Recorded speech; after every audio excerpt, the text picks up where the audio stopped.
Russia has just entered the most dangerous phase of the entire war, and the real threat from Moscow is not coming from the front lines in Ukraine.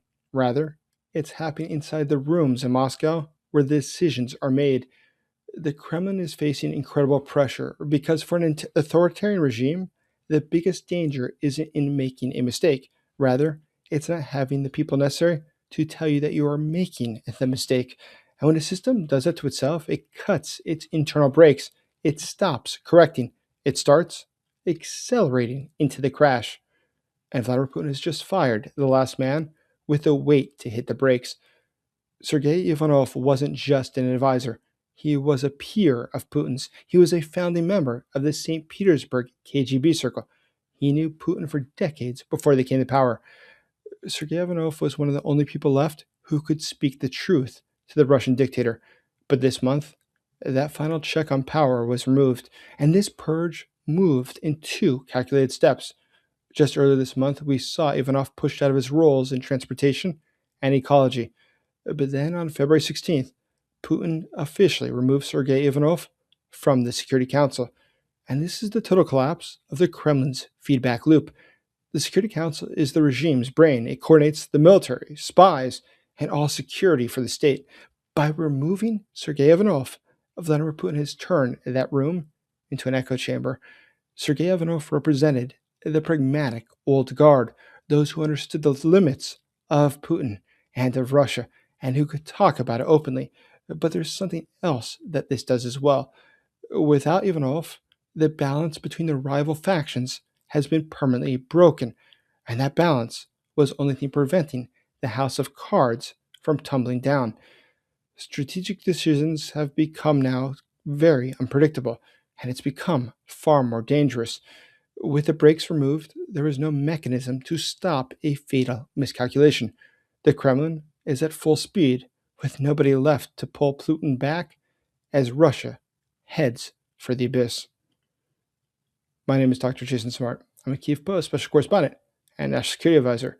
And as you've noticed in the past few videos, I was not wearing a suit, which means that I did not run off and join a commune, but rather I was on work travel. So let's continue. What we see right now is sort of fascinating. We see the freefall of the Putin regime. Sergei Ivanov was a founding era pillar of the entire Putin system. And to understand the weight of this, his bond with Vladimir Putin predates Putin's marriage in 1983 to Ludmila. This predates Vladimir Putin's own children's birth.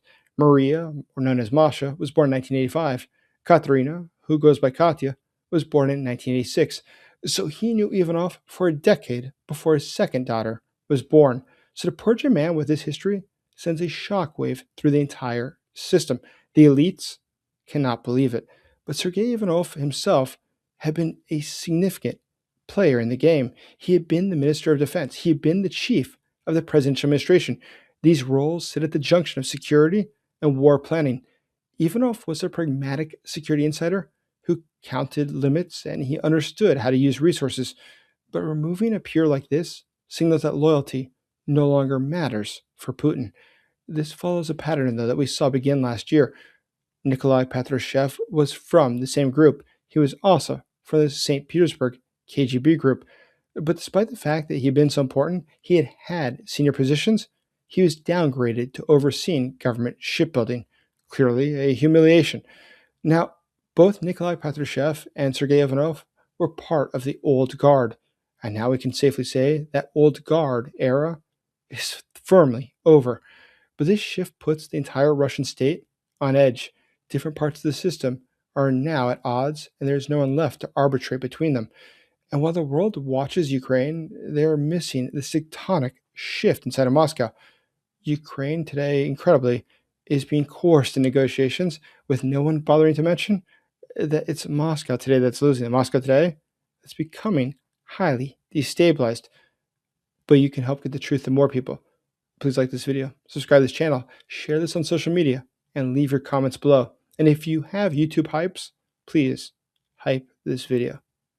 Thank you. So Sergei Ivanov's removal was truly a historic shift for the Putin regime. I've studied the Putin regime for 2 decades, and this is one of the most significant moves that has happened yet, because this was not just a reshuffle. It was a public humiliation, a total banishment of one of the top figures. Sergei Ivanov being pushed out means that today other figures like Alexei Dyumin are going to be filling the vacuum. Alexei Dyumin rose through personal trust, not due to policy or due to his vision. He's a key protege of Viktor Zolotov, the one who heads the Russian National Guard, Rosgvardia. Now, to understand why the National Guard is so important, consider this. It has about 370,000 troops. According to the British, it has closer to 400,000 troops. Why that's so impressive? The National Guard's only job, realistically, is to protect Vladimir Putin, to prevent those who might rebel against him from doing so. For comparison, there's only about 600,000 Russian troops that are currently deployed in or around Ukraine. So to have perhaps 400,000 just to protect the Putin regime, that shows you where Putin's priorities are. And that shows you why people like Alexei Dyumin are given so much trust by Putin. They are in charge of his personal security. Now, Dyumin himself, of course, back last year, was put in charge of expelling the Ukrainians from Kursk, Russia. This was his moment to shine, to show that he was capable of, in fact, taking serious orders from Putin and executing them thoroughly. But also, it shows something else. What a lot of people miss in the press is who is left and what that means. So, Dyumin himself is often brought up as somebody who would next become the president of Russia. That's something that a lot of people had said Sergei Ivanov would be back in 2008. But clearly, today, he is a political ghost. But another name that comes up a lot is Dmitry Patrushev, who could become the next president of Russia. Dmitry is currently a vice prime minister. His father, of course, was pushed out, as I mentioned earlier, from one of the top slots. But the younger Patrushev still has a shot at it, though increasingly it looks like it's going to become challenging for him. But for the Russian system as a whole, what has happened just now is something that's going to be destabilizing. The Kremlin now is in a fight over a very uncertain future, and this makes the entire Russian system dangerously unstable. And if you're a channel member, we'll be digging more into these different factions and what this means in the coming days. And if you're not a channel member, you can become one today. So some criminologists believe that all of this means that these shifts are a harbinger of an impending fight over who will control Russia after Putin.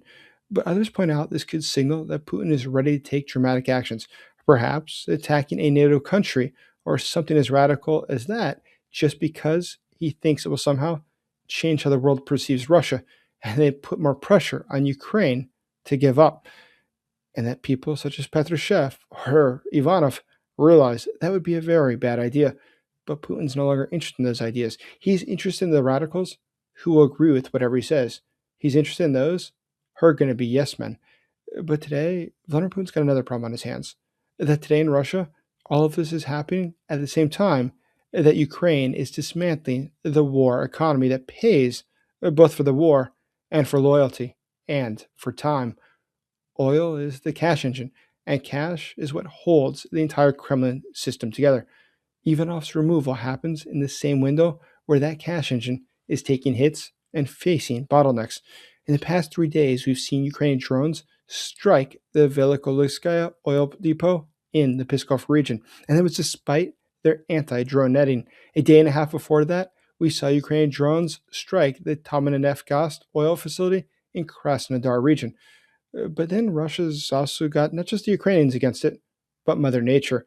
Abnormal ice formations have stalled 140 million barrels of oil in the Baltic Sea. And that's why today exports from Primorsk are down 33 to 50%. And to give you an idea of how bad that really is for Russia, oil and gas tax revenues have plunged by about 65% year on year to about $5.1 billion in January. That was about $14.5 billion just last year.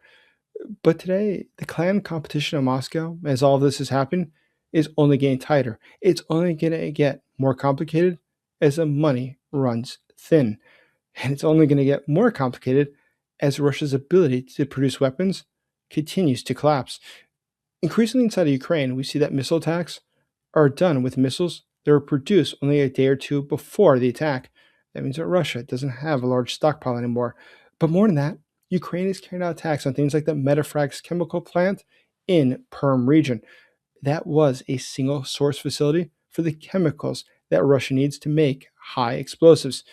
But meanwhile, across Russia, we see attacks being carried out by ATESH, a group of Russians seeking to violently overthrow the Putin regime. And what's fascinating is that the attacks that they just carried out at the communications tower near the 260th missile arsenal, it put them into the total dark. Imagine an entire Russian unit was not able to communicate within Russia because of attacks carried out by Russians within Russia who are against the Russian regime.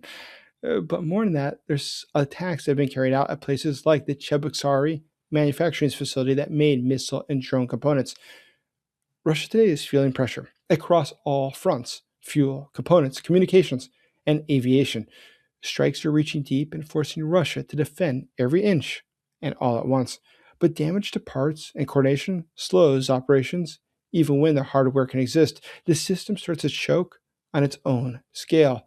And you can make it even worse for the Russians by checking out the first pinned comment below with the question of the day, which I hope you'll answer, and the video right next to it, which you should check out to understand the situation in Russia.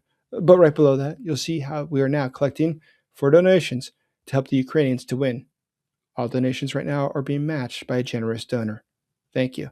So, infighting between Russian security services is today leaving the country open to more attacks. We see, though, that this is part of a larger system. Why are these replacements happening? What are these shakeups really about?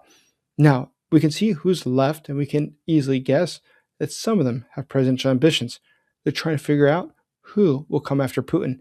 And so today they're fighting to push out those who could challenge their potential future role. But there's another side of this as well. As we discussed just yesterday, Telegram is being limited by the Russian government. But what's the reason for that?